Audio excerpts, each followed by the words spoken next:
আমার বাংলাদেশ পার্টি বা এবি পার্টির পঞ্চম প্রতিষ্ঠা বার্ষিকীতে জাতীয় প্রেস ক্লাবে আয়োজন করা হয় এই আলোচনা সভার। আমরা যে মধ্যপন্থী ভারসাম্যমূলক রাজনীতি এবং হিংসা হানাহানির বিপরীতে জাতীয় ঐক্য সৃষ্টির রাজনীতি এবং অধিকার ভিত্তিক একটা কল্যাণমূলক বাংলাদেশ গড়ার যে প্রত্যয় এবং সমস্যা সমাধানমূলক রাজনীতি, সেই রাজনীতির পথে আমরা এগিয়ে যাব।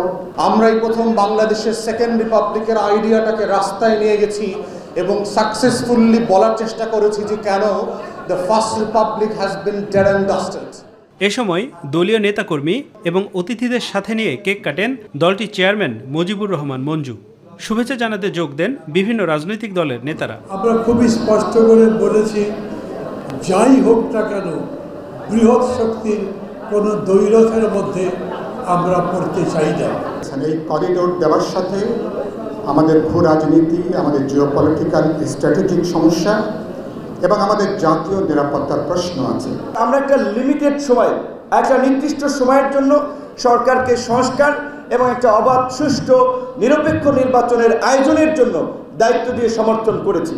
আমাদের মধ্যে অনেক দ্বিমত থাকবে একটা গণতান্ত্রিক সমাজে, সেটাই অত্যন্ত স্বাভাবিক।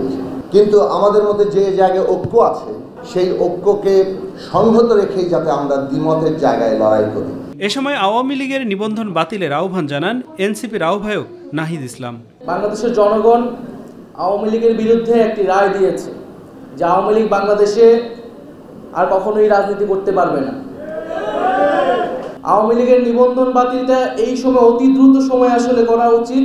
বিচার চলাকালীন সময়ে সাংগঠনিক রাজনৈতিক কার্যক্রম নিষিদ্ধ ঘোষণা করতে হবে। আফজাল হোসেন, মাই টিভি, ঢাকা।